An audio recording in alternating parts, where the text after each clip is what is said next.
मित्रांनो, निवडणूक झाली की एक गोष्ट हमखास सुरू होते, ईव्हीएम मशीन मध्ये गडबड आहे।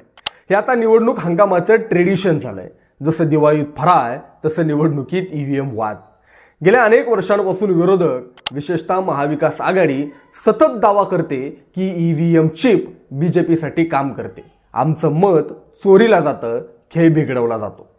महाराष्ट्रातील विधानसभा निवडणुकीचा निकाल महाविकास आघाडीसाठी एक मोठा धक्का होता, तर महायुतीचा विजय अनेकांसाठी अविश्वसनीय होता। या निकालानंतर देशभरात ईव्हीएम मध्ये काहीतरी गडबड असल्याच्या चर्चांना उधाण आलं होतं। विरोधकांनी, विशेषतः राहुल गांधी यांनी सातत्यानं निवडणूक आयोगावर मतांची चोरी आणि भाजपला मदत केल्याचा आरोप केला होता। पण आता भारतीय निवडणूक आयोगानं महाराष्ट्रातील 10 विधानसभा मतदारसंघातील ईव्हीएमची तपासणी करून एक मोठा खुलासा केलाय, ज्यामुळे विरोधकांच्या आरोपांना मोठा धक्का बसला। भारतीय निवडणूक आयोगानं नुकतीच एक प्रेस नोट जारी करून महाराष्ट्रातील 10 मतदारसंघातील ईव्हीएम आणि व्हीव्हीपीएटीची तपासणी झाल्याचं जाहीर केलं। या तपासणीत एकही त्रुटी आढळून आली नाही। निवडणूक आयोगानं छातीठोकपणे सांगितलंय, ईव्हीएम मध्ये छेडछाड करता येत नाही, हे पुन्हा एकदा सिद्ध झालंय। ही तपासणी 10 पराभूत उमेदवारांच्या विनंतीवरून करण्यात आली होती। यामध्ये कोपरी पाचपकाडी, ठाणे, खडकवासला, माजलगाव, पनवेल, अलिबाग, आर्णी, येवला, चंदगड आणि कोल्हापूर उत्तर या मतदारसंघाचा समावेश होता।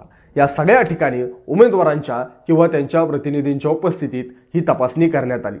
तपासणीसाठी एकूण 48 बॅलेट युनिट, 31 कंट्रोल युनिट आणि 31 व्हीव्हीपीएटी वापरण्यात आले।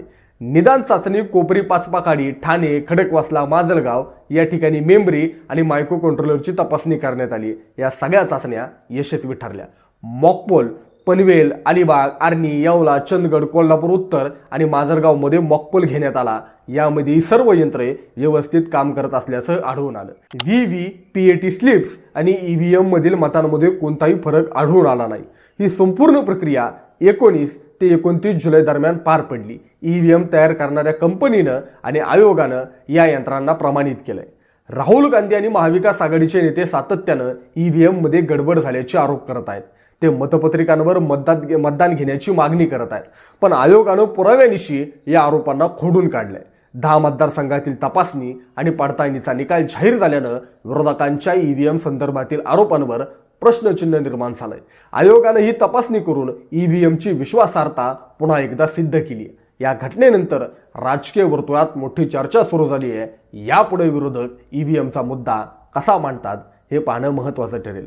तुम्हाला या सगळ्याबाबत काय वाटतं, कमेंट बॉक्समध्ये नक्की कळवा आणि अशाच प्रकारच्या व्हिडिओ पाहण्यासाठी आपल्या महाराष्ट्र वार्ता चॅनलला सबस्क्राईब करा, ही विनंती। धन्यवाद।